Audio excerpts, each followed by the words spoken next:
everyone, this is your instructor Joy. So this is a piece that we're going to work on today.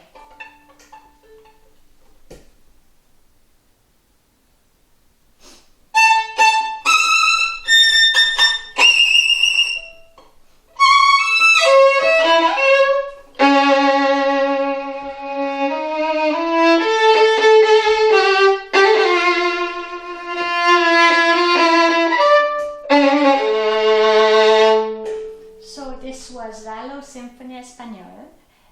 Thank you for tuning in. Thank you for your nice questions, comments, and sending me donations and booking lessons with me. A subscriber asked whether there are tricks for finding difficult notes, especially high positions. So there are many tricks that helps us to find out difficult notes, whether it's because it's high position or big shifting, or even high position in G string. So I thought this Lalo Symphonie Espanole is a perfect piece for that one, because it's jumping all over the around, starts very loud and gives us very little room to secure every intonation.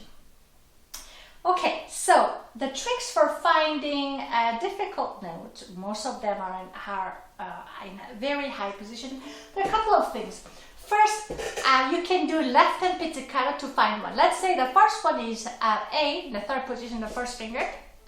Find it, and then using your pinky, you pluck your open A, and then compare your octave higher A, which is first finger on E string. Of course, in performance, you would do much softer like this. Yeah, so this kind of thing is done a lot even for a professional concert with big masters. So the key for that one is just to pitch very soft enough that only you hear, but not the audience, and try to make it really soft, as soft as possible. My tip for you to check these notes is before your orchestra or piano accompanies start playing, because once they start playing, there's a lot of music already in the hall. It's going to be hard for you to hear. So after you tune in,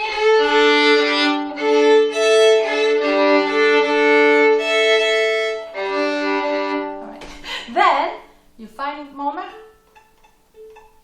then give a conductor cue or the pianist. Yeah, so find left hand pizzicato. Yeah, then you're good to go. That's one of the way of finding it, left hand pizzicato. Next one is shifting earlier. So especially here, there's a big jump. So even though I'm playing on time with my bow, but my left hand was already there. Oh, sorry. Sorry. Like that. So you would exercise that one to shift a little earlier. Yeah, like, and then at the end of the note, of the last note before shifting, you can play tiny bit longer, just to allow your ears to get used to hearing those notes. Sorry. Sorry. Like that. I don't know if you're able to hear. So basically, I'm gonna exaggerate a little bit so that you can hear. Like that. And of course, those shifting you would do whether after your bow is no more on the string, but you can hear it in the sound. It's echoing in the hall like this. Yeah, like that. So and then here, of course, you can also just practice shifting like that. In this case, there isn't much that helps us to do.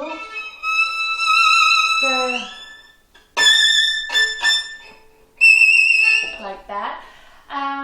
Let's say with the shifting earlier. Oh, and then tapping here. Sorry. And then here there's a big jump where From here, we're coming down to the fourth position. Here, instead of shifting down, I suggest that you just let go and then find your fourth position with a second finger, C sharp note, by tapping like this. So when you tap it with your fingertip really, really hard, you can hear it. But the audience probably won't, but it gives us a chance to find a note like this.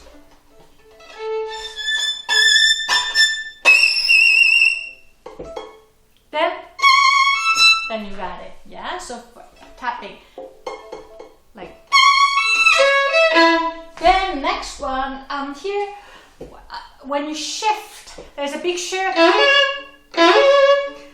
There's two ways of doing it. You can use guiding finger, then put the landing note. So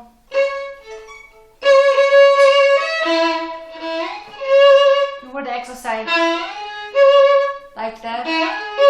When you do that, make sure your guiding fingers is not too audible. It shouldn't be heard too much because it's not actually the music. But you use as this guiding finger, in this case, E to G sharp, just to help your pinky to be in tune. Yeah. Then another one, tapping, shifting. Oh, and then see if you can shift earlier to secure difficult notes. A lot of violins shift. And 3/3.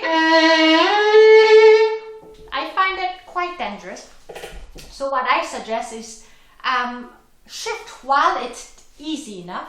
That way to secure the difficult note, which is in this case A. So instead, 1, 2, 3, 3. I suggest that you do 1, 1, 2, and shift here now. Then you have the A right there. 1, 2, 1. Yeah, then you have it. So.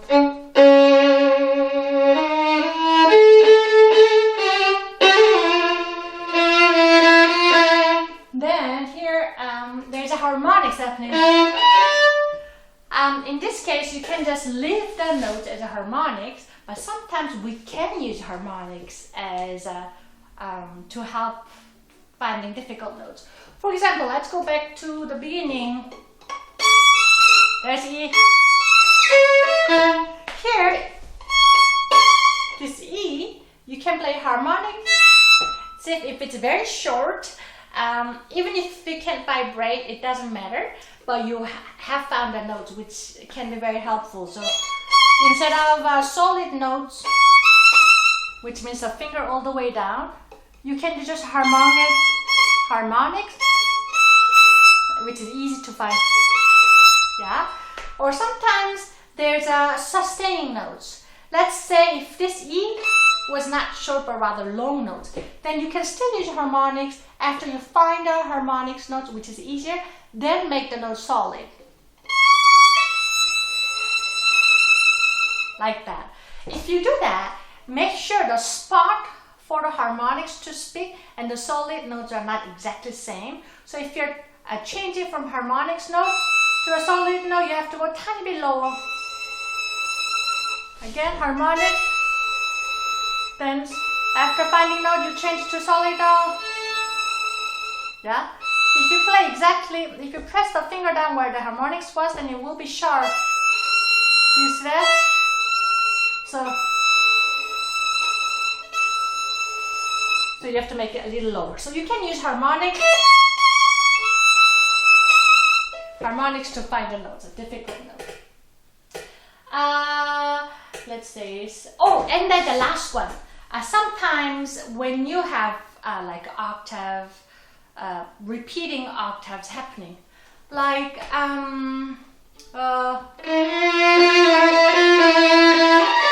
there's a D I already played. Then this D you want to sing in your head because that will be helpful to find the next D, which happen to be octave. So you want to make sure those repeating octave notes, which is very audible, they are in tune by just singing in your head like this. La, then you la, like that, yeah? So I hope this video was helpful. This kind of trick, of course, this is the one that I'm talking about, last minute solution, or maybe just part of exercise. One has to always spend enough time to first clean just calmly by slurring. Yeah, then separate bow. Then when you play performance, then you want to use this tapping left and pizzicato, shifting earlier, or using guiding fingers when shifting, or using harmonics as a finding note, and so on. You want to use that one only when it's really, really needed. Because if you overdo it, you just sound a bit shaky, because people can tell you're insecure. So make sure first spend enough time to cleaning every single note, and then you can add this one to secure your performance even better. I hope this video was helpful. Thank you for watching. Please send your questions in the comments, and I hope to see you again. Please remember to subscribe and share my videos. Bye bye.